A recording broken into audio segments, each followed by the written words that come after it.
Recording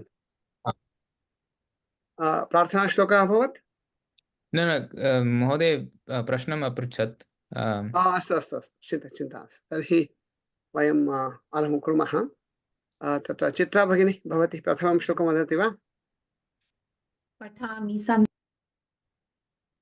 mute मध्ये अस्ति भवती इदानीं क्षम्यताम् पठामि संस्कृतं नित्यं वदामि संस्कृतं सदा ध्यायामि संस्कृतं सम्यक् वन्दे संस्कृतमातरम् विद्या श्रीधरन् भगिनी द्वितीयं श्लोकं संस्कृतस्य प्रसाराय नैजं सर्वं ददाम्यहं संस्कृतस्य सदा भक्तो वन्दे संस्कृतमातरम् स्वतन्त्रा भगिनी तृतीयं श्लोकं संस्कृतस्य कृते जीवन् संस्कृतस्य कृते यजन् आत्मानमाहुतं मन्ये वन्दे संस्कृतमातरम् शीला भगिनी चतुर्थं श्लोकं शीला भगिनी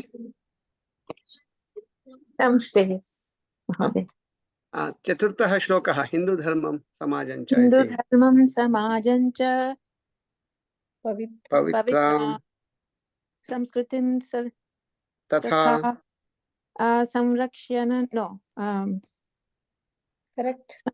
संरक्षयामा विश्वं शान्ति समन्वितम् सम्यक् सम्यक् उत्तमं कृपया किञ्चित् अभ्यासं कुर्वन्तु भवन्तः किञ्चित् किं वक्तव्यम् इति प्रायः अहं झटिति पृष्टवान् एकैकं तदर्थमेव भवतां किं वदामः तत्र मैपिंग न अभवत् अन्तः चिन्ता नास्ति परन्तु द्वित्रिवारं वयं गृहे अपि वदामः तत्र आगच्छति चिन्ता न करणीया अस्तु सो तर्हि तत्र नवनीतः प्रायः पूर्वतन वाक्यानि यत् भगिनी प्रेषितवती किल विद्या शिवकुमार भगिनी तानि वाक्यानि भवन्तः किञ्चित् परिष्करणं कृतवन्तः अपि इत्युक्ते तत्र दोषः अस्ति अथवा दोषः नास्ति इति उक्त्वा तदनुगुणं भवन्तः कृतवन्तः सन्ति तर्हि तानि वाक्यानि वयं पश्यामः सो तत्र प्रथमं वाक्यं तस्याः आसीत् प्रथमवाक्यस्य परिष्करणं केन कृतम् अथवा का परिशीलितवती प्रथमवाक्यस्य परिश्रमं का कृतवती प्रथमवाक्यस्य केनचित् कृतं वा अस्तु चिन्ता नास्ति तत्र सा तु कदा एप्रिल् 16 प्रेषितवती अस्तु वा एप्रिल् 16 इत्युक्ते यदा अस्माकं वर्गः आसीत् तद्दिने एव प्रेषितवती वर्गस्य अनन्तरं प्रेषितवती प्राप्तवन्तः वा भवन्तः वाट्साप् मध्ये तत्र प्रथमं वाक्यं तत्र किम् अस्ति पठामः चित्रा भगिनी भवती प्राप्तवती वा भगिन्याः सन्देशं तर्हि भवती पठतु प्रथमं वाक्यं किं तस्याः मम गृहस्य पृष्ठतः उपनेत्राणि सह माध्यमेन सूर्यग्रहणं द्रष्टुं बहु सुन्दरम् आसीत् अत्र यथा वयं जानीमः वाक्यं तु सम्यक् एव अस्ति प्रायः कुत्रचित् दोषः अस्ति अत्र दोषः यथा केनचित् उक्तम् उपनेत्राणि इति अस्ति उपनेत्राणि इति न भवति तत्र तु प्रथमं तु उपनेत्राणि नी अपि नास्ति तत्र किं भवति नेत्रं नेत्रे नेत्राणि वाहनं वाहने वाहनानि तत्र तर्हि वाहनानि इति वदामः तत्र तु वाहनानि नि इति तत्र ह्रस्वः इकारः न तु दीर्घः ईकारः अस्तु वा तद् एकं तत्र उपनेत्राणि इति तत्र प्रथमाविभक्तौ अपि उपनेत्राणि इति भवन्ति उपनेत्रम् उपनेत्रे उपनेत्राणि इति प्रथमाविभक्तौ अथवा द्वितीयविभक्तौ अपि तथैव तानि एव भवन्ति पुनः उपनेत्रम् उपनेत्रे उपनेत्राणि इत्येव भवन्ति। तर्हि तत्र सूर्यग्रहणं दृष्टवती इति तत्र वाक्यम्। अहं सूर्यग्रहणं दृष्टवती इति तत्र मीन् मम गृहस्य पृष्ठतः सुन्दरं बहु इत्यादिकं वयं त्यजामः।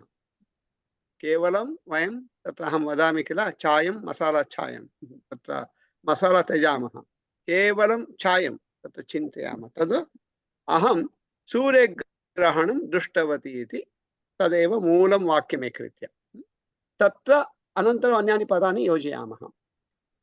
यदा योजयामः तत्र किं भवति, कथं दृष्टवती इति भवति। कथम् इति तत्र प्रश्नः। इत्युक्ते तत्र स्वयं इत्युक्ते नेत्रमस्ति, स्वनेत्रेण सह द्रष्टुं न शक्नोति, किमपि तत्र अपेक्षितं भवति। अपेक्षितं नाम तत्र किमपि साधनम् अपेक्षितं भवति। तत् साधनं किं? सो तर्हि तत्र उपनेत्रमेव साधनं भवति। तत्र एतदपि एतादृश उपनेत्राणि अपि साधनानि न भवन्ति सूर्यग्रहणनिमित्तं, विशेष उपनेत्राणि आवश्यकानि भवन्ति। प्रायः तदेव सा सूचयितुम् इच्छति। तर्हि कथं वदामः? उदाहरणं प्रश्नः अस्ति, बालिका, इदानीं बालिका अथवा विद्या इत्येव स्वीकुर्मः। बालिका इति स्वीकुर्मः। बालिका सूर्यग्रहणं दृष्टवती इति वाक्यं। तत्र प्रश्नः भवति, बालिका कथं सूर्यग्रहणं दृष्टवती इति भवति किल? कथम् इति प्रश्नः तत्र। उत्तरं किम्? विद्याभगिन्याः वाक्यं न पश्यामः, केवलं मम वाक्यं यदस्ति श्रुतवन्तः भवन्तः तदनुगुणम् उत्तरं वदन्तु। बालिका सूर्यग्रहणं दृष्टवती इति वाक्यं। तत्र अहं कथम् इति योजयित्वा प्रश्नं पृच्छामि। बालिका कथं सूर्यग्रहणं दृष्टवती? सुन्दरम्। अस्तु, वदतु। एकैकक्षणम्, एकैकः वदतु, सम्पूर्णवाक्यं वदतु। प्रश्नः कः? बालिका कथं सूर्यग्रहणं दृष्टवती इति अस्ति। सो बालिका सूर्यग्रहणं दृष्टवती समानं, केवलं कथम् इति अस्ति, तत्र किमपि वक्तव्यं। भवती वदति सुन्दरम् इति वदति। अस्तु, सुन्दरम्। अस्तु, बालिका वाक्यं किं? बालिका सूर्यग्रहणं सम्यक् सुन्दरः आसीत्। न, इदानीं किमस्ति, प्रश्नोत्तरम् इत्युक्ते किं? यथा प्रश्नः तदनुगुणम् उत्तरं भवति। प्रश्नः तत्र कः? बालिका सूर्यग्रहणं दृष्टवती कथमिति प्रश्नः। तत्र केवलं कथम् इति अस्ति किल, तत्रैव फैण्ड् एण्ड् रीप्लेस्। अन्यत् पदत्रयम् अस्ति किल, तत्र परिवर्तनं न करणीयं, तथैव भवेत्। केवलं कथम् इति अस्ति किल, तत्र किमपि योजनीयं। योजयित्वा वदतु। बालिका सूर्यग्रहणं सुन्दरं दृष्टवती। अस्तु, दृष्टवती। अवगच्छन्ति किल यत् वदामि? तत्र प्रश्नार्थकशब्दः यः भवति तत्र तद् निष्कास्य तत्र वयं उत्तररूपेण किमपि पदं योजयामः। अस्तु वा? अन्यानि पदानि यथा प्रश्ने भवन्ति तानि एव पदानि उत्तरे अपि भवन्ति। तत्र परिवर्तनं न करणीयं। दृष्टवती इति प्रश्नः भवति, आसीत् इति न वक्तव्यं। मीन् दृष्टवती आसीत् इति भवितुमर्हति, सः भिन्नः विषयः। चित्रा भगिनी, भवत्याः उत्तरं किम्? बालिकाः सूर्यग्रहणम् उपनेत्राणि दृष्टवती। उपनेत्राणि, बालिकाः इति भवति तत्र किम् उक्तवती? पुनः वदतु। बालिका सूर्यग्रहणम् उपनेत्राणि दृष्टवती। अस्तु, स्वतन्त्रा भगिनी। बालिका सूर्यग्रहणम् उपनेत्राणि दृष्टवती। उपनेत्राणि दृष्टवती। उत्तमं। शीला भगिनी। बालिका सूर्यग्रहणम् उपनेत्रेण दृष्टवती। उपनेत्रेण दृष्टवती। तत्र साधनं भवति। यदा साधनं भवति तत्र कृपया सर्वे तत्र सेक्शन 19.1 गच्छन्तु शीघ्रम्। अभ्यासपुस्तके सेक्शन 19.1 पेज नंबर 51 प्राप्तवन्तः वा?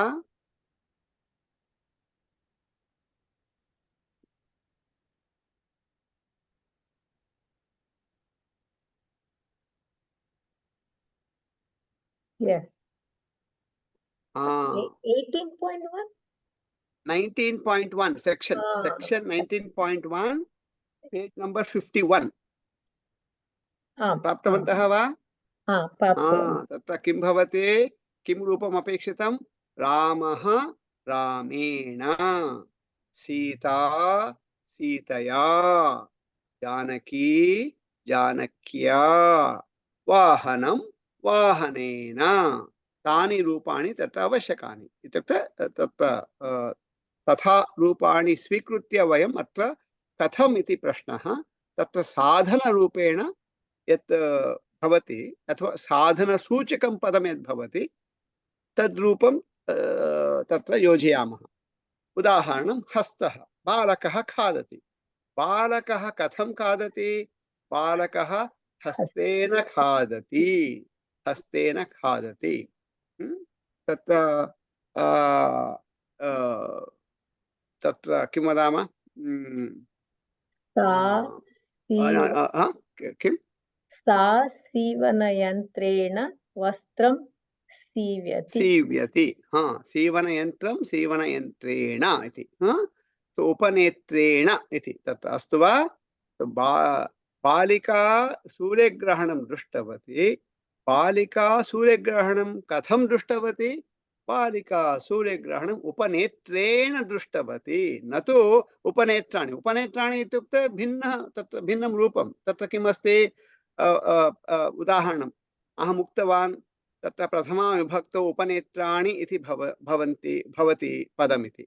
इत्युक्ते उपनेत्राणि सन्ति।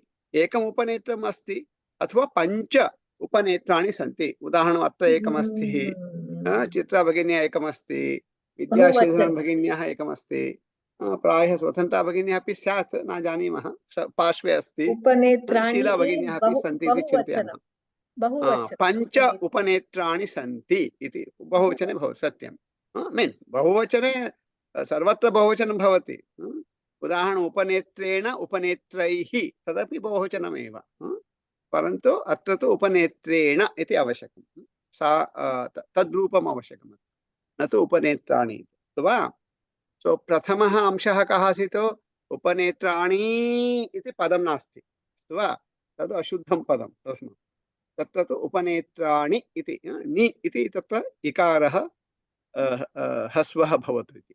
द्वितीयमस्ति रूपमेव तत्र अशुद्धम् इति। इत्युक्ते तद्रूपं न योजयामः, परन्तु उपनेत्रेण इति रूपं तत्र योजयामः। कथमिति प्रश्नः। उपनेत्रेण। उपनेत्रं तत्र साधनं भवति। उपनेत्रेण इति वदामः। पुनः तत्र अन्यत् पदमस्ति उपनेत्रेण सह इति अस्ति। तद् 19.2 पश्यन्तु। अनन्तरं पेज् 52 मध्ये किं भवति? तत्र उत्तमम् उदाहरणं नाम विष्णुः गच्छति। विष्णुः गच्छति। गरुडः गच्छति। तत्र विष्णुः गच्छति, गरुडः गच्छति। विष्णुः कथं गच्छति? विष्णुः गरुडेन गच्छति इति उत्तरं। किमर्थमित्युक्ते तत्र गरुडः अस्ति। विष्णुः गरुडस्य उपरि उपविशति। गरुडः यदा गच्छति सः विष्णुं नयति इति अर्थः तत्र। परन्तु तत्र वयं सः इति योजयामः। तेन किं भवति? विष्णुः गच्छति, विष्णुना सह गरुडः अपि गच्छति, अथवा गरुडः गच्छति, गरुडेन सह विष्णुः अपि गच्छति। एवं न गच्छति, एवं गच्छति इति।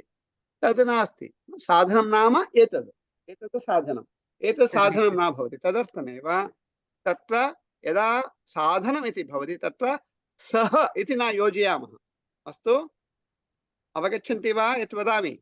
उपनेत्रेण सह न, उपनेत्रेण सह इत्युक्ते किम्?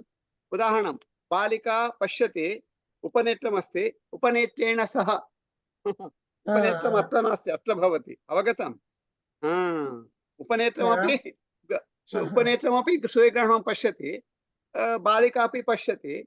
बालिका उपनेत्रेण सह मिलित्वा पश्यति। अवगतम्? सो सः रामः लक्ष्मणः सह गच्छति। किम्? रामः लक्ष्मणः सह गच्छति। लक्ष्मणेन सह, लक्ष्मणेन सह, ओके, सह गच्छति। परन्तु रामः आञ्जनेयेन गच्छति इत्युक्ते आञ्जनेयः अस्ति, तस्य उपरि रामः उपविशति, अनन्तरम् आञ्जनेयः रामं नयति इति अर्थः। तत्र सः इति न भवति। अवगतवन्तः वा? अवगतम्। आम्, न, साधनं भवति, तत्र सः इति न। किम् विद्या भगिनी? न, विद्या भगिनी? अस्तु, तो साधनं भवति सः इति न अवगच्छति वा? अस्तु, मम ध्वनिः श्रूयते वा नवनीता? विद्या भगिनी, भवती किमपि वक्तुमिच्छति वा भवती? अवगतम्। अहं कोऽपि न वदामि। किमपि न उक्तवती। अस्तु अस्तु अस्तु, अहं चिन्तितवान् कदाचित् न इति वदामः, तत्र अर्थद्वयं भवति। न इत्युक्ते मम प्रश्नः पूर्वमासीत् अवगतं वा इति, न इति अहं चिन्तयामि, न इति। प्रायः भवती मम द्वितीयप्रश्नस्य उत्तरं दत्तवती, किमपि अस्ति वा? न, किमपि नास्ति इति। अस्तु, तर्हि सः इति यदा पदं तत्र योजयामः, किञ्चित् तत्र चिन्तयामः वयम्, अस्तु वा? साधनं भवति तदा सः इति न योजयामः। अवगतम्? अस्तु, तो तत्र तर्हि इदानीं भगिन्याः वाक्यं स्वीकुर्मः। भगिनी किं वदति तत्र? तत्र मम गृहस्य पृष्ठतः उपनेत्रेण, तदपि विशेष उपनेत्रेण सह, सः नास्ति, क्षम्यतां, विशेष उपनेत्रेण, तत्र माध्यमेन इति न आवश्यकं, तदेव साधनं तत्र भवति। विशेषेण उपनेत्रेण सूर्यग्रहणं दृष्टवती।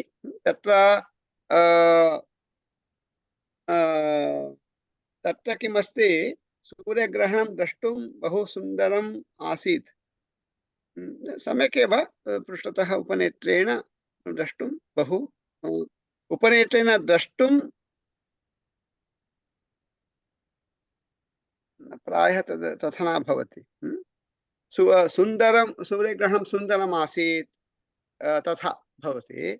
तदर्थमेव द्रष्टुमिति वदामः, प्रायः तथा वक्तुं न शक्नुमः। अहं चिन्तयामि प्रायः मम गृहस्य पृष्ठतः उपनेत्रेण सूर्यग्रहणं दृष्टवती, अथवा सुन्दरं सूर्यग्रहणं दृष्टवती। कीदृशं सुन्दरम् इति तत्र विशेषणं भवति। अस्तु वा? द्वितीयं वाक्यं, डेन्वर् नगरे, क्षम्यतां, द्वितीयं वाक्यं विद्या भगिनी भवती वदति वा? डेन्वर् नगरे सूर्यग्रहणं प्रातः 11:15 अपराह्न 40 अधिक 1 पर्यन्तम् आसीत्। किं चिन्तयन्ति? सम्यक्, सम्यक् एव अस्ति। एकः दोषः तत्र किमस्ति, सूर्यग्रहणं प्रातः तत् सम्यक् अस्ति, अपराह्णे तत्र तु इत्युक्ते अपराह्न इति अस्ति, तत्र तु सम्बोधनविभक्तिरूपेण भवति, तद् न चलति। तदर्थमेव तत्र अपराह्णे अथवा मध्याह्ने मध्याह्ने 40 आसीत्। प्रायः सः एकः एव दोषः। सम्यक्। तृतीयं वाक्यं स्वतन्त्रा भगिनी भवती पठति वा अस्माकं?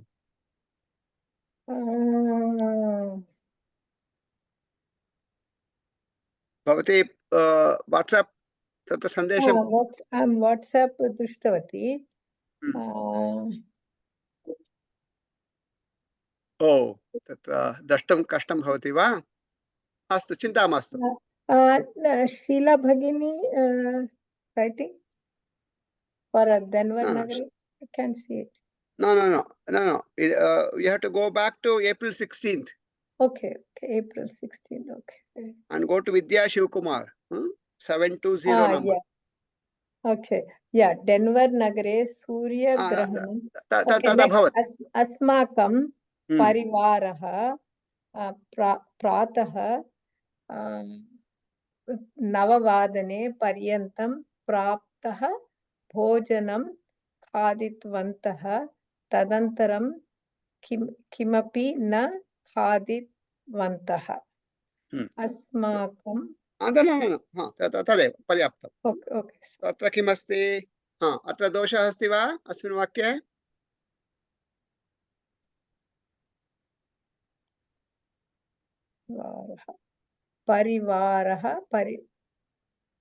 परिवारः सम्यक् एव। प्रातः 9 पर्यन्तम्। एवं कुर्मः। प्रथमं तु तत्र किमस्ति?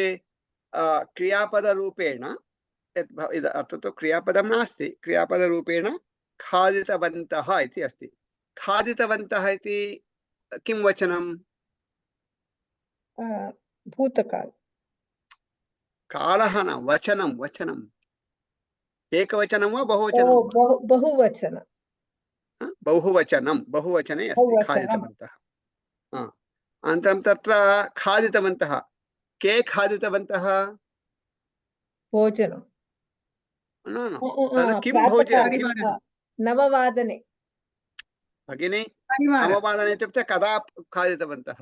भोजनं खादितवन्तः इत्युक्ते किं खादितवन्तः? अहं पृच्छामि के खादितवन्तः? उदाहरणं, बालकः आपणं गच्छति। गच्छति इति क्रियापदं। कः गच्छति? आपणं गच्छति। आपणं न गच्छति, बालकः गच्छति। प्रथमं तु हियर इज परिवारः। एकक्षणं पुनः वदामि। भवन्तः किं कुर्वन्ति? सर्वदा कर्मविषये चिन्तयन्तु, अस्तु वा? कर्मविषये मा चिन्तयन्तु। सत्यं वेदान्तविषये वेदान्तः यदा भवति तत्र चिन्तनं, तदा कर्मविषये भवतु प्रथमं चिन्तनम्, अस्तु वा? यदा वेदान्तः पूजा इत्यादिकं वयं चिन्तयामः तदा कर्म इति आरम्भे चिन्तयामः। परन्तु यदा संस्कृतवर्गे तत्र प्रथमं कर्मविषये न चिन्तयामः। कः करोति? कर्तृविषये चिन्तयामः। कः करोति? गच्छति। कः गच्छति? बालकः गच्छति। अनन्तरमेव बालकः कुत्र गच्छति? बालकः आपणं गच्छति। खादितवन्तः के खादितवन्तः? के खादन्ति? परिवारः। परिवारः इति किं वचनं? बहुवचनं। रामः रामाः, परिवारः परिवाराः। एकवचने अस्ति परिवारः। एकवचन परिवारः इति एकवचने अस्ति। सत्यं परिवारः इत्युक्ते एकः एव जनः न भवति, अनेके जनाः भवन्ति। एकरीत्या बहुवचनमिति वयं मनसि आगच्छति, परन्तु परिवारः इति शब्दः अथवा पदम् एकवचने अस्ति। खादितवन्तः इति किं कस्मिन् वचने अस्ति? खादितवन्तः वदन्तु। बहुवचने अस्ति। खादितवन्तः इति बहुवचने, परिवारः इति एकवचने। न गच्छति। अवगच्छन्ति वा यत् वदामि? अवगतम्। परिवाराः खादितवन्तः अथवा परिवारः खादितवान्, अस्माकं परिवारः खादितवान्, अथवा अस्माकं परिवारः मास्तु वयम् इति भवतु वयं खादितवन्तः।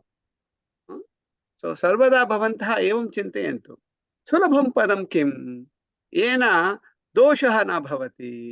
सो वयं खादितवन्तः अथवा अस्माकं परिवारः खादितवान् इति वक्तव्यं।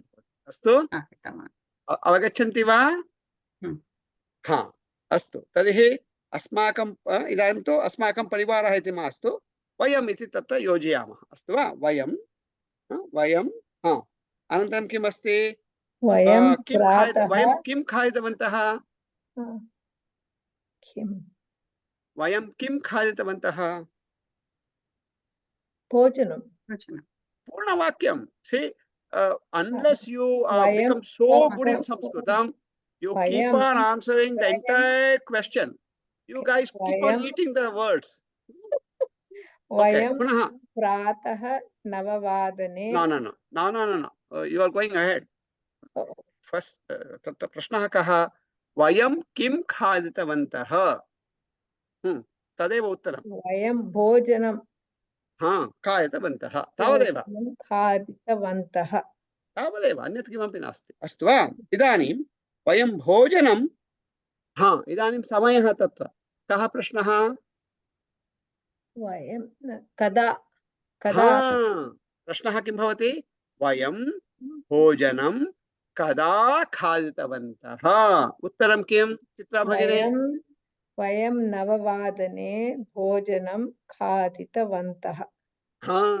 प्रातः 9 वादने अथवा 9 वादने अपि पर्याप्तम्। अस्तु वा? तत्र पर्यन्तमिति न आवश्यकं। तत्र पर्यन्तमिति यदा भवति पदं, तत्र वयं पठितवन्तः पूर्वं। कुत्र अस्ति तद्? अन्तः बहिः शीघ्रं किमर्थं? सेक्शन 16.1 पेज 45, पेज 45 तत्र पर्यन्तमिति अस्ति किल? सत्यं, कदाचित् केवलं तस्यैव पदस्य प्रयोगः भवितुम् अर्हति कुत्रचित्, परन्तु सामान्यतया वयं किं पठितवन्तः? तः पर्यन्तं, दे गो टुगेदर। 8 वादनतः 9 वादनपर्यन्तम्। उदाहरणं, संस्कृतवर्गः, अस्माकं वर्गः 9 वादनतः 10 वादनपर्यन्तं भवति। तः पर्यन्तं, केवलं पर्यन्तम् इति न वदामः। अस्तु वा? कदाचित् भवति, परन्तु तत्रापि वयम् अन्यत् किमपि पदं तत्र योजयित्वा तद् कुर्मः, परन्तु तद् कथं वक्तव्यं वयं न जानीमः। इत्युक्ते अग्रे पठामः, अधुना न जानीमः। अधुना किं कुर्मः? पर्यन्तम् इत्युक्ते तः पर्यन्तम् इति पदद्वयं भवतु इति। अस्तु वा? उदाहरणं, सोमवासरतः शुक्रवासरपर्यन्तम् अहं कार्यालये कार्यं करोमि, अथवा अहं जुलै मासस्य प्रथमदिनाङ्कतः आगस्ट् मासस्य 10 दिनाङ्कपर्यन्तं भारते भविष्यामि। तः पर्यन्तम्। अवगतम्? अस्तु, कोऽपि प्रश्नः अत्र? प्रश्नः अस्ति? नास्ति। सो तर्हि पर्यन्तमिति पदं न आवश्यकं तत्र। तर्हि किम् अभवत्? वयं प्रातः 9 वादने, प्रातः भोजनं न आवश्यकं। किमर्थं? प्रातः इति उक्तवन्तः, सो तदर्थमेव भोजनं पर्याप्तं। यदि प्रायः सा वक्तुमिच्छति, प्रातराशः इति एकं पदमस्ति। प्रातराशः इति, क्षम्यतां, प्रातराशनं, प्रातराशः एव, तत्र विसर्गः नास्ति। प्रातराशः इति। सो प्रातराशः इत्युक्ते प्रभाते वयं खादामः किल, इड्ली दोसा इत्यादिकं, तद् भवति प्रातराशः इति। तत्र प्रातराशः इति पदमस्ति किल, कुत्र आगच्छति जानन्ति वा भवन्तः? प्रातराशः इति ब्रेक्फास्ट् इत्यर्थे तस्य प्रयोगः कुत्र अस्ति जानन्ति वा? न महोदय। कुत्र अस्ति इत्युक्ते रामायणे आगच्छति। हम्म। रामायणे आगच्छति। कुत्र आगच्छति जानन्ति वा? सुन्दरकाण्डे आगच्छति। हनुमान् गतवान् अस्ति सीतान्वेषणं कर्तुम्। अनन्तरम् अशोकवने सीतां पश्यति। अनन्तरं रावणः तत्र आगच्छति। तदा आञ्जनेयः रावणस्य सीतायाः च तत्र सम्भाषणं सः शृणोति। एकरीत्या ईव्स् ड्रापिङ्ग्। सः तु वृक्षे आसीत् किल। किमर्थं सीता इतोपि न जानाति एषः आगतः इति, आञ्जनेयः आगतवान् अस्ति इत्यादिकं सः न जानाति। अनन्तरं तत्र किमपि वदति रावणः, सीता सर्वं तिरस्करोति। अनन्तरम् अन्ततो गत्वा सः अल्टिमेटम् ददाति। किमिति वदति, तत्र अन्य राक्षस्यः सन्ति किल, ताः इत्युक्ते सीता अस्ति, सीतां परितः तत्र किं तस्याः निग्रहणं कर्तुं राक्षस्यः सन्ति किल, ताः एषः रावणः वदति। किं वदति, तां वदति भवत्याः कृते एकमासं यावत् समयं ददामि, 1 month। तत्पूर्वं भवति मां तत्र वृणोतु, नो चेत् राक्षसीः वदति भवत्यः किं करोतु, तां मम प्रातराशार्थं ददातु इति। सो I'll have her for breakfast इति वदति तत् रामायणे। सो प्रातराशः इति आगच्छति तत् रामायणे। सो प्रातराशः इति। अस्तु, तत्र प्रायः भगिनी तद् वक्तुम् इष्टवती, प्रातराशः इति। वयं प्रातः 9 प्रातराशं खायितवन्तः, तदनन्तरं किमपि न खायितवन्तः। तत् सम्यक् अस्ति वाक्यम्। अवगतम्? अवगतम्। तत्र चतुर्थं वाक्यम् अनुराधा भगिनी भवती पठति वा? तत्र विद्या शिवकुमार भगिनी April 16th प्रेषितवती वाट्साप् मध्ये। भवत्याः समीपे वाट्साप् अस्ति वा? आम् आम्। अस्तु, April 16th तत्र सन्देशः विद्या शिवकुमार भगिन्याः 720 नम्बर्। आम् अस्तु। तत्र चतुर्थं वाक्यं, यदा ग्रहणस्य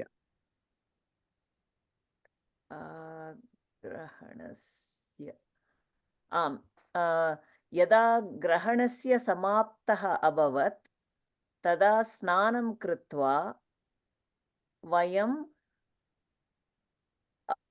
अपराह्नस्य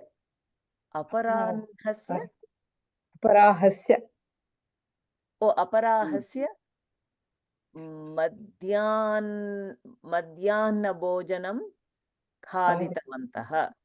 अपराह्न तत्र नकारः, हकारः नकारः, अपराह्नस्य। अत्र किमस्ति? सम्यक् एव अस्ति। किम् अपराह्नस्य अर्थं वद। तत्र अहन् इत्युक्ते अहः इत्युक्ते दिनम् इति अर्थः। अपराह्न इत्युक्ते तत्र 12 भवति, तद् अनन्तरम् अपराह्न मध्याह्नम् इति वदामः। तत्पूर्वं तत्र पूर्वाह्न इति वदामः। परन्तु अत्र तु अपराह्नः इत्युक्ते मध्याह्नम् इति अर्थः, इत्युक्ते अनन्तरम् इति, 12 अनन्तरम् इति भवति। अस्तु, अत्र तु सम्यक् एव अस्ति, परन्तु समाप्तः इति सत्यं। तत्र तु किं भवति, ग्रहणस्य समाप्तिः इति वक्तव्यम्, अथवा ग्रहणं समाप्तम् अभवत् इति वक्तव्यम्। अस्तु वा?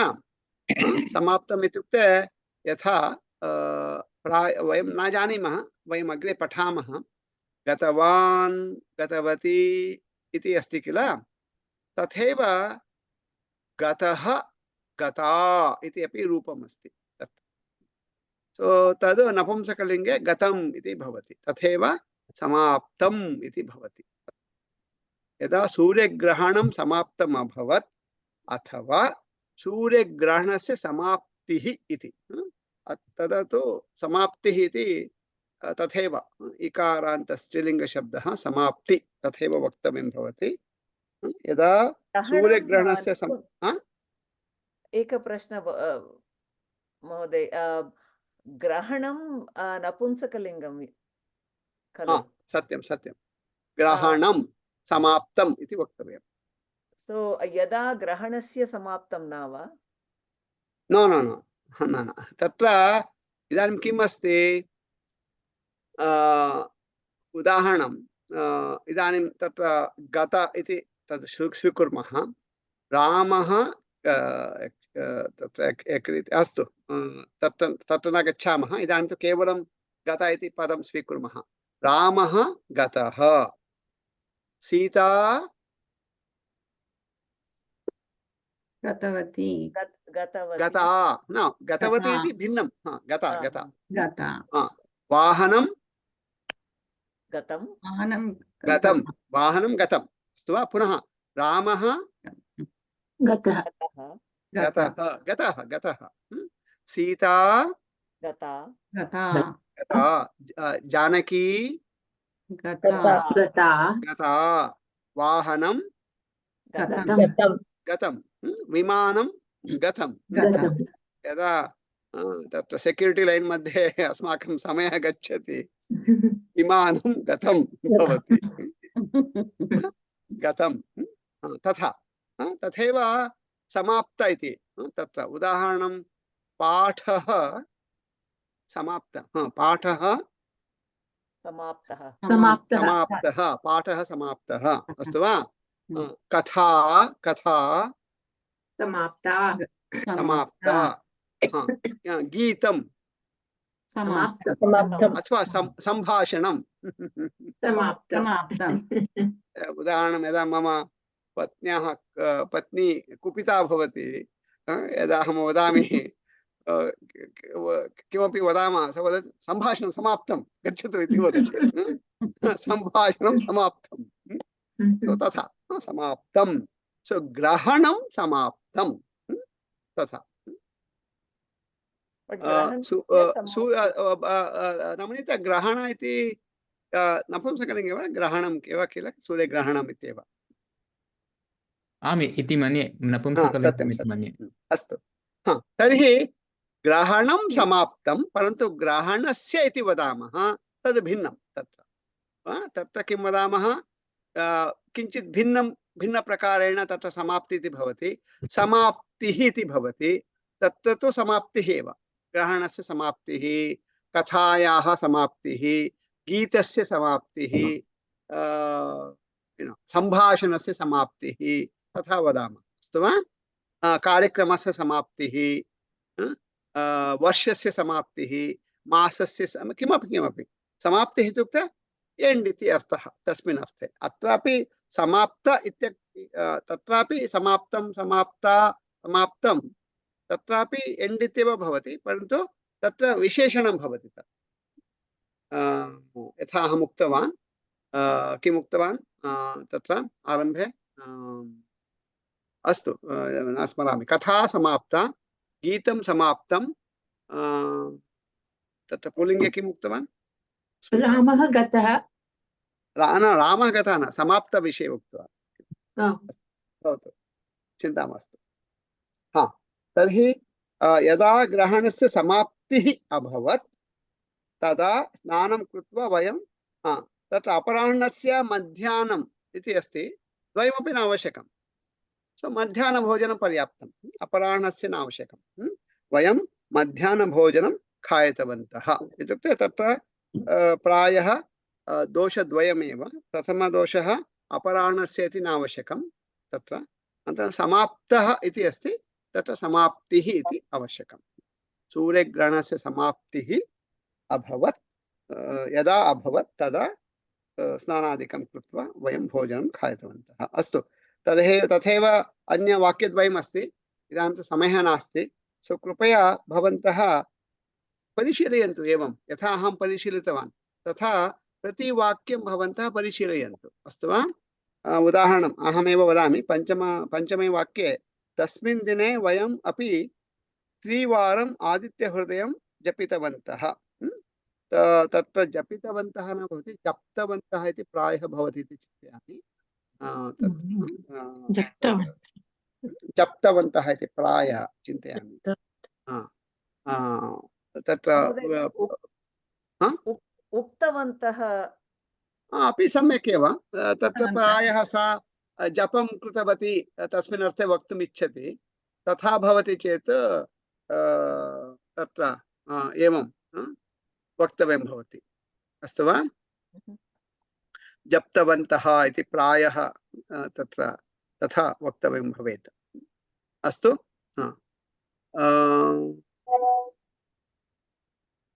क्षम्यतां, तव तु जपितवान् इति भवति। जपितवान्, जपितवन्तः। षट् प्रश्न अग्रिमः। जपितवन्तः इति भवति। सम्यक् एव लिखितवती सा सम्यक् एव लिखितवती अस्ति। जपितवन्तः एव सम्यक्। अस्तु, सम्यक्। अस्माकमेव दोषः। पश्यतु, वयमपि न जानीमः तत्र रूपं किम् इति। जपितवन्तः इत्येव सम्यक्। सा सम्यक् लिखितवती। तस्मिन् दिने वयं तत्र अपि इति अस्ति। भवन्तः वदन्तु, अपि इति तत्र भवतु वा मा भवतु वा?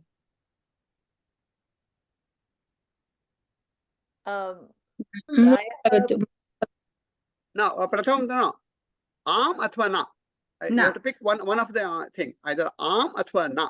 अनन्तरं पृच्छामि किमर्थम् इति। विद्या भगिनी, आम् अथवा न, अपि इति पदं तत्र भवतु वा मा भवतु वा? न भवतु। अस्तु, स्वतन्त्रा भगिनी।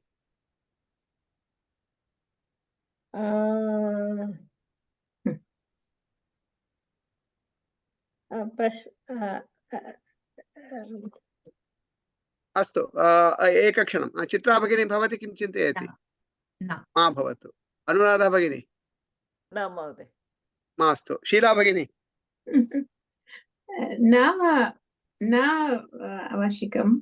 न आवश्यकम्। अस्तु, क्वालिफै मा करोतु। आम् अथवा न, द्वयमेव।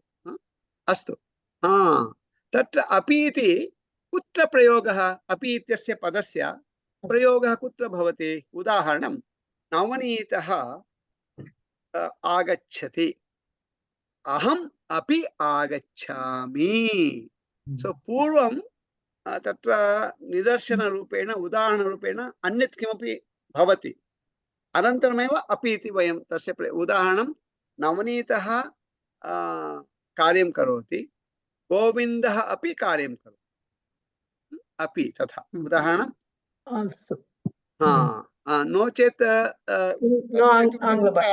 वयं दिने, तस्मिन् दिने वयम् अपि इति न भवति। इत्युक्ते प्रायः अपि इति सा किं वक्तुम् इच्छति? वयं सूर्यग्रहणं दृष्टवन्तः, स्नानं कृतवन्तः, अनन्तरं भोजनमपि खादितवन्तः इति वक्तुम् इच्छति। परन्तु प्रायः तद् नावश्यकं। तस्मिन् दिने वयं क्षम्यताम्, अत्र तु भोजनं न, क्षम्यतां, जपः। तस्मिन् दिने वयं 3 वारम् आदित्यहृदयं जपितवन्तः। अपि इति नावश्यकम्।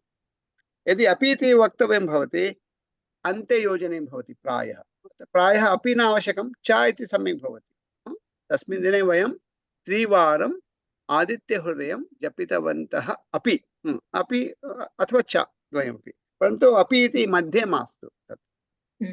वयमपि इति भवति, अन्ये केचन जपितवन्तः, वयमपि जपितवन्तः इति भवति। अस्तु। प्रश्नः महोदय, 3 वारं वा 3 वारं वा? 3 वारम् इति तत्र। परन्तु तत्र तु 3 इति न वक्तव्यं, तत्र 3 इति लेखनीयं। 3 वारम् इति अत्र तु सः दोषः। अत्र 3 इति डिजिट् न लिखामः, 3 इति तत्र अक्षरेण लिखामः। 3 वारम् इति, 3 वारं, 3 वारं न 3 वारं, ह्रस्वैकारः। अस्तु। अस्तु। अग्रिमः पूर्णसूर्यग्रहणः 12 आगस्ट् 2045 दिनाङ्के भविष्यति। अस्तु। अग्रिमः सूर्यग्रहणम् इति चिन्त्य। अस्तु। अग्रिमः पूर्णसूर्यग्रहणः दिनाङ्के भविष्यति, चिन्ता नास्ति, सम्यक् एव अस्ति, अस्तु वा? आगस्ट् मासे अथवा भवतु नाम, सा तु यथा आङ्ग्लभाषे लिखामः तथा लिखितवती। अस्तु, इदानीं किं कुर्मः? अवशिष्टे गोविन्द महोदय, अहं लिखितवती षड्वाक्यम् आगामि पूर्णग्रहणस्य ग्रहणं 2045 आगस्ट् 12तमदिनाङ्के भविष्यति। यदा भवती लिखितवती तदा अहं चिन्तितवान् अत्र वर्गे तद् वदामि इति। 12तम इति न भवति, तत्र किमस्ति अहं पूर्वमपि उक्तवान्, संख्याः कथं भवन्ति? 1 2 3 4 5 6 7 8 9 10 11 12 13 14 15 16 17 18 19 20 एवं संख्याः भवन्ति, अस्तु वा? संख्यानां तत्र लिङ्गभेदः भवति, वयं पूर्वं पठितवन्तः। लिङ्गभेदः इत्युक्ते किम्? एकः पुरुषः, एका महिला, एकं वाहनं, तत्र त्रिषु लिङ्गेषु तथा भवति। यदा 2 इति संख्या भवति, वयम् उक्तवन्तः द्वयम् इति भवतु इति। तत्रापि लिङ्गभेदः भवति, परन्तु द्वयम् इति किञ्चित् भिन्नप्रकारेण वदामः, तेन पुरुषद्वयम् अस्ति, एकवचने परन्तु पुरुषद्वयम् अस्ति इति वदामः। महिलाद्वयम् अस्ति, वाहनद्वयम् अस्ति इति वदामः। यदा 3 इति भवति संख्या, तदा 3 इति पुल्लिङ्गे, 3 इति स्त्रीलिङ्गे, 3 इति नपुंसकलिङ्गे। 3 पुरुषाः, 3 महिलाः, 3 वाहनानि, तथैव 4, तत्र 4 चतस्रः 4 इति भवति। अनन्तरं 5तः आरभ्य 19 पर्यन्तं तत्र रूपं तु समानं। रूपं समानं नाम किम्? उदाहरणं 5 पुरुषाः सन्ति इति वदामः, 5 महिलाः सन्ति इति वदामः, 5 वाहनानि सन्ति इति वदामः। परन्तु 5 इति रूपं समानं, परन्तु लिङ्गं समानं नास्ति। यदा 5 पुरुषाः सन्ति इति वदामः, तत्र 5 इति पुल्लिङ्गे अस्ति। 5 महिलाः सन्ति इति वदामः, तत्र 5 इति स्त्रीलिङ्गे अस्ति। 5 वाहनानि सन्ति इति वदामः, तत्र 5 इति नपुंसकलिङ्गे अस्ति। तथा 19 पर्यन्तं तथैव भवति। अनन्तरं सर्वदा बहुवचने भवति। तत्र एकम् इति एकवचने एव भवति, तत्र द्विवचने बहुवचने रूपं नास्ति तस्य। अनन्तरं 2 इति संख्या वयं न उक्तवन्तः, तस्य रूपाणि द्विवचने एव भवन्ति, परन्तु 2 इति योजयामः, तत्तु 2 इति एकवचने एव भवति तत्, अस्तु वा? अनन्तरं 3 तः आरभ्य बहुवचने एव, 3 अपि बहुवचने भवति, 4 अपि बहुवचने भवति, 5 ततः आरभ्य 19 पर्यन्तं बहुवचने एव रूपाणि, एकवचने द्विवचने रूपाणि न सन्ति, अस्तु वा? इदानीम् इंट्रेस्टिंग भवति। 20 अस्ति किल, 20 आरभ्य 99 99 पर्यन्तं तत्र किं भवति? एकवचने एव भवति, स्त्रीलिङ्गे भवति। तत्र केवलं स्त्रीलिङ्गे एकवचने भवति। उदाहरणं 20 पुरुषाः सन्ति इति वाक्यं, तत्र पुरुषाः इति पुल्लिङ्गे अस्ति, बहुवचने अस्ति, परन्तु 20 इति स्त्रीलिङ्गे अस्ति, एकवचने अस्ति, परन्तु शुद्धं तथैव वक्तव्यं। 20 पुरुषाः सन्ति, 20 महिलाः सन्ति, अत्रापि तथैव महिलाः इति बहुवचने स्त्रीलिङ्गे, 20 इति एकवचने स्त्रीलिङ्गे, 20 वाहनानि सन्ति, तथैव, अस्तु वा? किञ्चित् भाषा तत्र वैशिष्ट्यं तत् संस्कृतस्य भाषा वैशिष्ट्यं तथा अस्ति। 20 तः 99 पर्यन्तम्। अनन्तरं पुनः 100 इति नपुंसकलिङ्गे भवति इत्यादिकं, तदनन्तरं पठामः। इदानीं यत् अहम् उक्तवान्, एतत् सर्वं संख्याः सन्ति, इत्युक्ते एवम् 1 2 तथा गणनां कर्तुं, परन्तु वयं किं वक्तुम् इच्छामः? क्रमः, संख्यानुगुणं क्रमः, संख्याक्रमः। प्रथमः एकमिति भवति, प्रथमः, द्वे द्वितीयः, त्रीणि तृतीयः, चत्वारि चतुर्थी, चतुर्थः। वयं जानीमः किल, प्रथमा द्वितीया तृतीया चतुर्थी पंचमी, गणेश चतुर्थी, नागपंचमी, तथा षष्ठी, रथसप्तमी, दुर्गाष्टमी, महानवमी, विजयादशमी, एकादशी, द्वादशी, तदेव स्त्रीलिंगे सन्ति तत्सर्वम्। अस्तु वा? तत्र तु तत्तत् उदाहरणं तत्र किं भवति? प्रथमा, प्रथमः, प्रथमा, प्रथमं त्रिषु लिङ्गेषु अपि भवति। तथैव द्वितीय, द्वितीयः, द्वितीया, द्वितीयं, तृतीयः, तृतीया, तृतीयं, चतुर्थः, चतुर्थी, चतुर्थं, पंचमः, तत्र पंचमः, अनन्तरं पंचमी, पंचमं, षष्ठः इति भवति, तत्र मा न भवति, षष्ठमा न भवति, षष्ठः, षष्ठी, षष्ठम् इति वदामः तत्र। अनन्तरं पुनः मा आगच्छति, सप्तमः, अष्टमः, नवमः, दशमः, तत्र आगच्छति मा। परन्तु अनन्तरं मा न आगच्छति, एकादशः, एकादशः, एकादशी, एकादशं, द्वादशः, द्वादशी, द्वादशं, द्वादशतम इति न वदामः, तम इति न भवति। अस्तु वा? सो ततः आरभ्य नवदश पर्यन्तं तथैव, नवदशः, नवदशी, नवदशं, विंशतिः यदा आगच्छति तदा तम आगच्छति, विंशतितमः, विंशतितमा, विंशतितमम् इति वदामि। अस्तु वा? सो एतत्तु क्रमं सूचयति। उदाहरणं, वयं माल् गच्छामः, कुत्रचित् पार्क् कुर्मः, तदा अस्माकं बालान् वदामः किल, स्मरतु अस्माकं वाहनं पञ्चमे स्थाने अस्ति। इत्युक्ते तत्र उदाहरणं एर्पोर्ट् गच्छामः, कुत्रचित् गच्छामः किल, पार्किङ्ग् कुर्मः किल, अस्माकं वाहनं तस्य क्रमः कः, अस्माकं वाहनं नवमं वाहनं, दशमं वाहनं, तथा वयं स्मरामः किल, तद् क्रमः। अस्तु, अवगतं? सो तत्र तमः इति द्वादश तत्र न भवति, द्वादशे दिनाङ्के। अस्तु, तर्हि इदानीं किं कुर्मः, समयः अपि जातः, भवन्तः इदानीं तत्र 5 निमिषान् यावत् स्वीकृत्य तत्र अभ्यासपुस्तके तत्र षष्ठीविभक्तिप्रयोगः इति भवति किल, इत्युक्ते पेज् नम्बर् 1 तः आरभ्य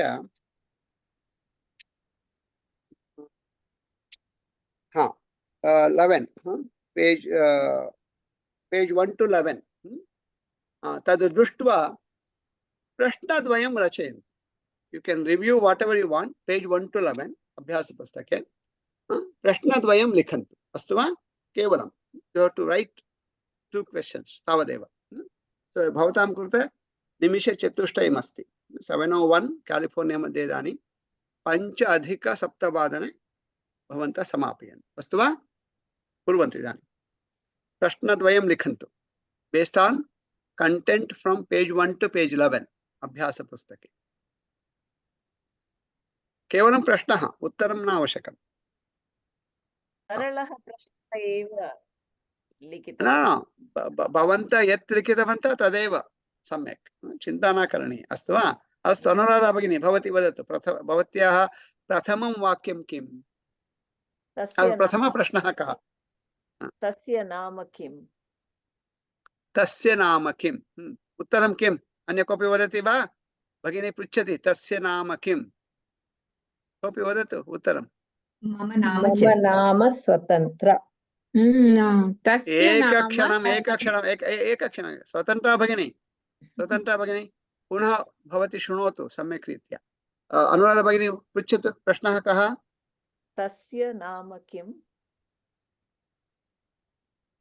स्वतन्त्रा भगिनी। मम नाम स्वतन्त्र। इदानीं केवलं होल्ड अनुराधा अंड स्वतन्त्र जनद्वयमेव, अन्य कोऽपि किमपि न वदति। अस्तु वा? केवलं शृण्वन्ति। इदानीम् अत्र एषा भगिनी अस्ति, अनन्तरम् एषा भगिनी अस्ति। हा, अस्तु, अनुराधा भगिनी भवती पृच्छतु। तस्य नाम किम्? भगिनी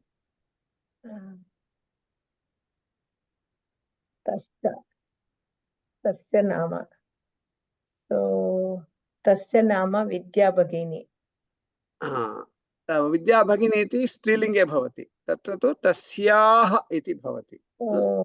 तस्य नाम नवनीतः। सम्यक्, उत्तमम् उत्तमम्। अनन्तरं पुनः इदानीं किञ्चित् जनरल्, यदा वयं किमपि पृच्छामः तस्य नाम किं, तस्य इति सत्यं षष्ठीप्रयोगः भवतु, षष्ठीविभक्तिप्रयोगः भवतु इति, परन्तु तस्य नाम किम् इति तत्र काण्टेक्स्ट् नास्ति। काण्टेक्स्ट् नाम किम्? उदाहरणं पूर्वं वयम् उक्तवन्तः सः शिक्षकः, तस्य नाम किं, तत्र काण्टेक्स्ट् आवश्यकं भवति। तस्य इति in English also, right? When we just write what is his name, but who is his, who is he, तद् अवगन्तव्यं किल। अनन्तरमेव what is his name तद् वक्तुं शक्नुमः। तथा संस्कृतभाषायामपि तथैव। तदर्थमेव तस्य स्थाने उदाहरणं शिवस्य पुत्रस्य नाम किम् उदाहरणम्, अथवा सः शिवः इति एकं वाक्यं, तस्य शिवस्य तस्य वाहनस्य नाम किम् उदाहरणं, किमपि तादृशम् अवगच्छन्ति वा? When you should demand from us also same way. When you give a question, let there be easily understandable context, तत्र भवतु इति। तस्य नाम किं, तस्य नाम किमपि भवितुमर्हति। तस्य नाम ट्रम्प्, तस्य नाम नवनीतः, तस्य नाम मूर्खः, किमपि तत्र अवगतं? सम्यक्। चित्रा भगिनी भवत्याः प्रथमं वाक्यं। कृष्णस्य सहोदरस्य नाम किम्? कोऽपि वदति वा?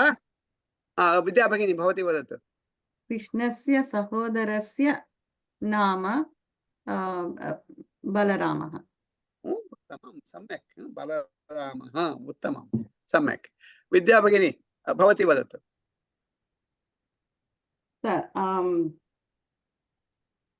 शीला भगिनी भवती उत्तरं वदतु, अस्तु वा? अस्तु। सा सरस्वती, तस्याः पुत्रस्य नाम किम्? सरस्वत्याः पुत्रस्य नाम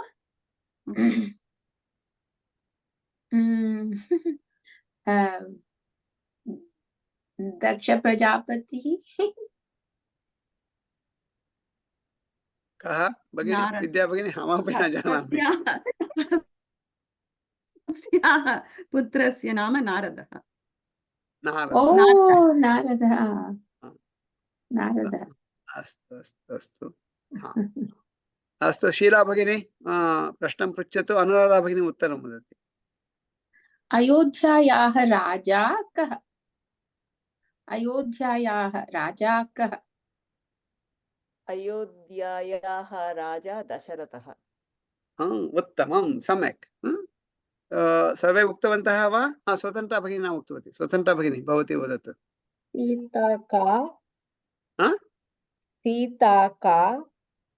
सीता का।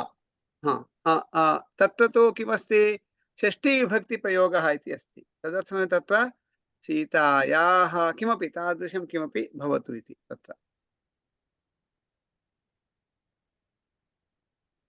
भगिनी? सीता का, सीता रामाय न, रामस्य पत्नी। रामस्य पत्नी। तत्र तु किमस्ति? अस्तु, सम्यक् एव, अस्तु। सीता का, तथा वक्तुम् इच्छते, अस्तु, अवगतम् इदानीं। सीता का भवति उत्तरे षष्ठीविभक्तिप्रयोगः भवतु इति भवती चिन्तयति, अस्तु। सीता रामस्य पत्नी, अस्तु, तथा, अस्तु, सम्यक्। इदानीम् एवमेव भवन्तः किं कुर्वन्तु, प्रश्नान् लिखन्तु। उत्तरं वक्तुम् एकरीत्या सुलभं भवति, परन्तु प्रश्नान् रचयितुम् इतोपि किञ्चित् अधिकः प्रयासः तत्र भवति। परन्तु तेन भवन्तः अवगच्छन्ति, ओ प्रश्नः एवं भवितुम् अर्हति, एवं भवितुम् अर्हति इति अवगतम्। यदि केवलम् उत्तरमेव वयं चिन्तयामः तर्हि इत्युक्ते अस्माकं तत्र किं वदामः, ज्ञानं किञ्चित् तत्र परिमितम् इव भवति। परन्तु यदि प्रश्नः कः तदपि वयं लिखामः तदा इतोपि वयं अधिकं चिन्तयितुं शक्नुमः। इत्युक्ते भिन्नानां प्रश्नानाम् उत्तराणि वक्तुं शक्नुमः। तदर्थमेव भवन्तः इतः परं प्रश्नान् लिखन्तः भवन्तु, अस्तु वा? पूर्वम् एकवारम् अहं प्रायः प्रेषितवान् इति चिन्तयामि, पुनः तद् प्रेषयामि। एकं शेर्ड् गूगल् डाक्युमेण्ट् अस्ति, शेर् करोमि। भवन्तः किं कुर्वन्तु, प्रश्नान् तत्र लिखन्तः भवन्तु। अनन्तरम् अन्ये अपि प्रश्नान् तत्र लिखन्तः भवन्ति। अनन्तरं भवन्तः किं कुर्वन्ति, उदाहरणं चित्रा भगिनी अथवा इदानीं स्वतन्त्रा भगिनी उक्तवती सीता का इति तत्र भवति। भवन्तः तद् दृष्ट्वा सीता का, सीता रामस्य पत्नी, तथा अवगतम्। अथवा विद्या भगिनी, भवती किम् उक्तवती भगिनी? भवत्याः प्रश्नः कः विद्या भगिनी? तस्याः पुत्रस्य नाम किम्? सरस्वत्याः पुत्रस्य नाम किं, तथा। अनन्तरं टु द एक्स्टेण्ट् पासिबल् किञ्चित् यत् सर्वे जानन्ति तादृशप्रश्नान् एव लिखन्तु, अस्तु वा? नो चेत् पुनः तत्र अन्वेषणं करणीयं भवति, तथा मास्तु। यावशक्य तावत् पुस्तके सन्ति किल, तादृश उदाहरणानि एव स्वीकुर्वन्तु। परन्तु भवतां वाक्यं भवतु तद्, अस्तु वा? इत्युक्ते use the content that's right here, examples also, but your own words, तथा अवगतम्। Do not copy the same thing, किञ्चित् परिवर्तनं कुर्वन्तु। उदाहरणं अत्र जानक्याः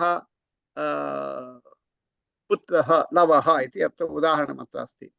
भवन्तः किञ्चित् भिन्नं कुर्वन्तु। लवस्य माता का उदाहरणम्, अथवा जननी का, तथा अवगतम्? अस्तु, तर्हि अस्मिन् सप्ताहे एवं कुर्मः वयं। तत्र सेक्षन्स् वैस् वयं लिखामः, अस्तु वा? एतत् सर्वं भवन्तः एतत् कृतवन्तः सेक्षन् 1 आसीत् तद्, अस्तु वा? भवन्तः यदि पश्यन्ति पेज् 1 to 11 सर्वं सेक्षन् 1 एव अस्ति। अनन्तरम् इदानीं भवन्तः किं कुर्वन्तु, सेक्षन् 2 अस्ति किल, सेक्षन् 2 मध्ये पुनः प्रश्नद्वयं। तत्र सेक्षन् 2 इत्युक्ते गच्छति, गच्छामि, गच्छतु, तथा रूपाणि भवन्ति, क्रियापदानि। तदनुगुणं भवन्तः तत्र प्रश्नान् लिखन्तु, अस्तु वा? आम्।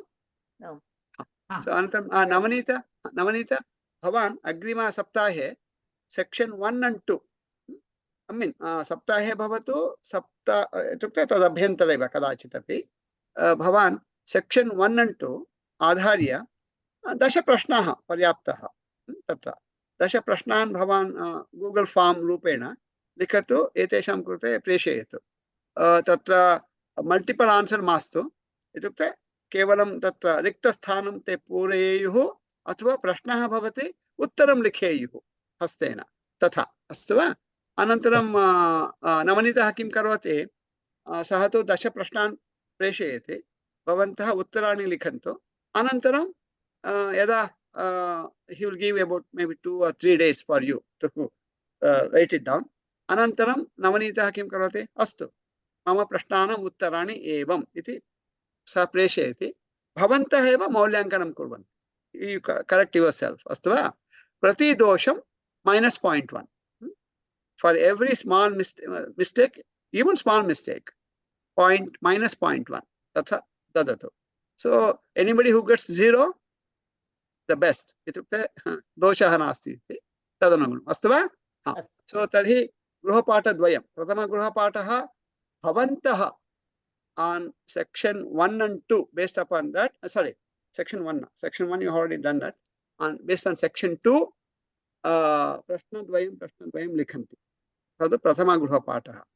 द्वितीयगृहपाठः नवनीतस्य कृते सः किं करोति तत् section 1 and 2 based on that 10 प्रश्नान् सः रचयति अनन्तरं सः प्रेषयति।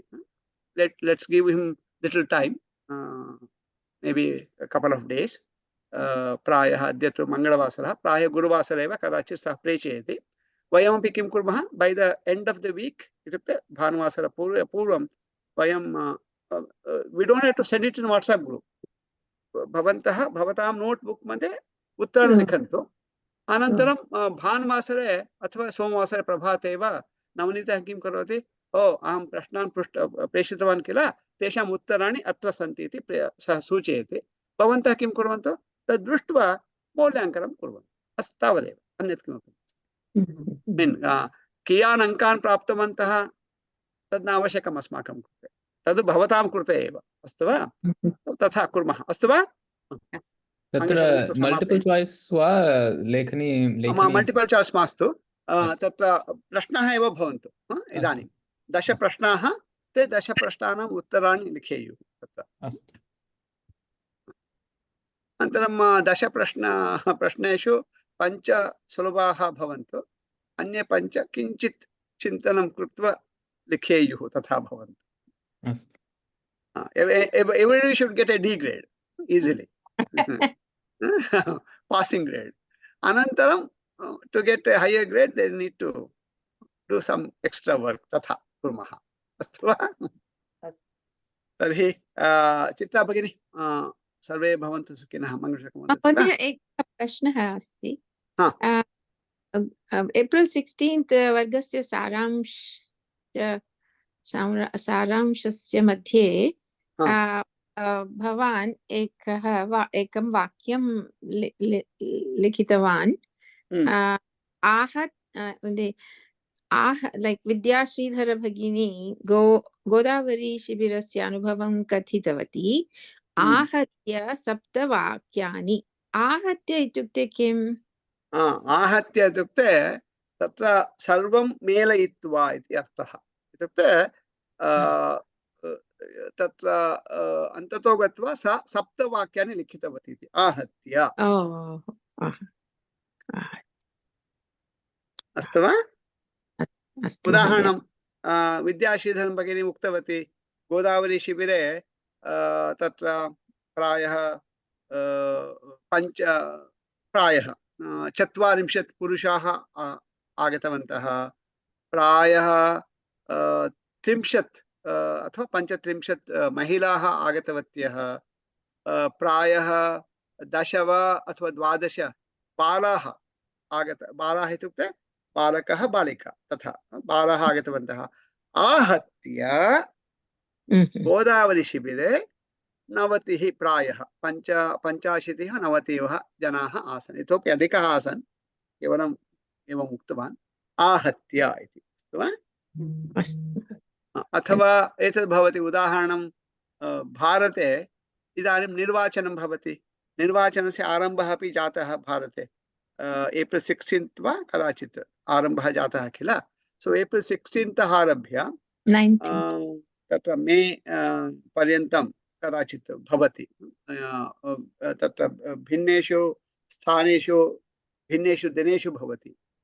आहत्य 7 किं वदामः शेषस्य वदन्ति स्थलेषु स्तरः न 7 किं वदामः भवतु 7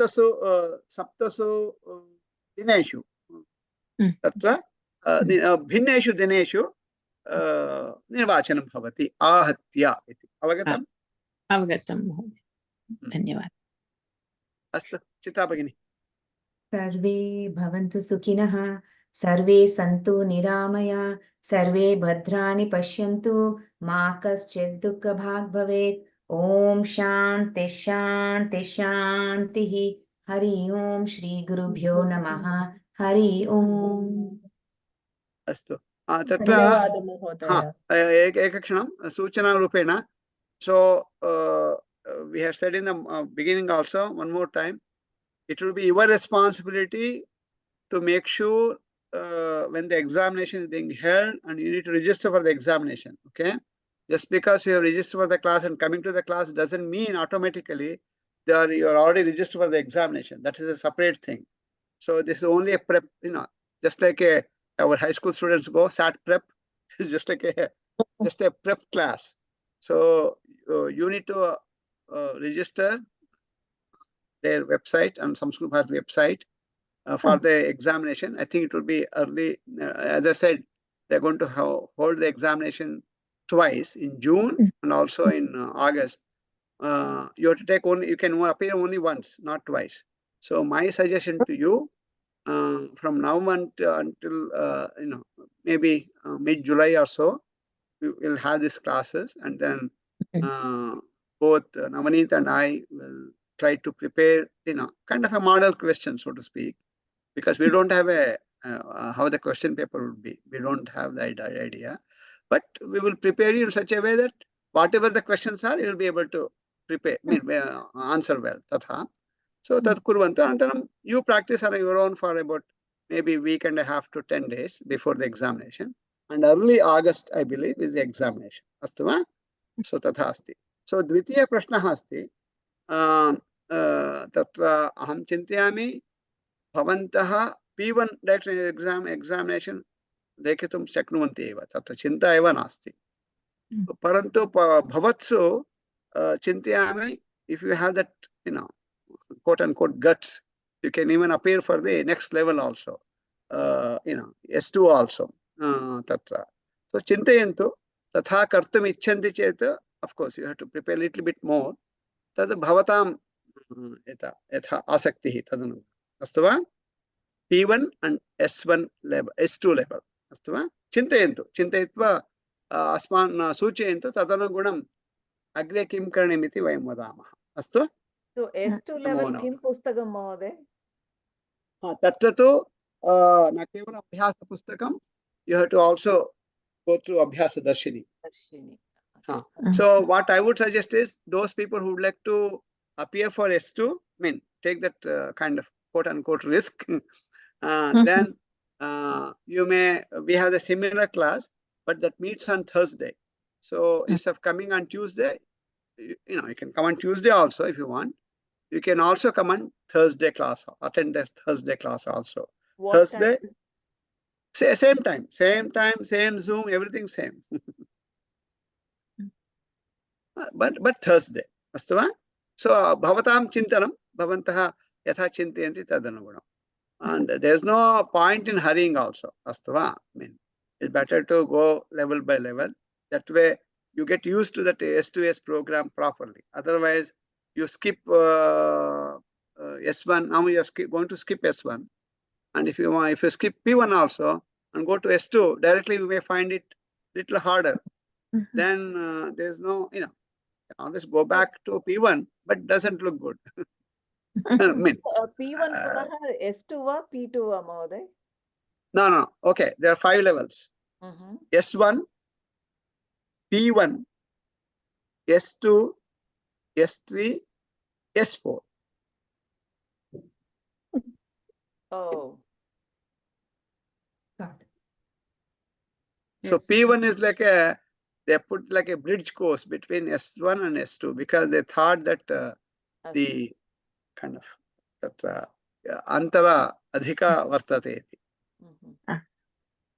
Astu? अस्तु, धन्यवादः. धन्यवादः. धन्यवादः. मिलामः. शुभरात्रिः.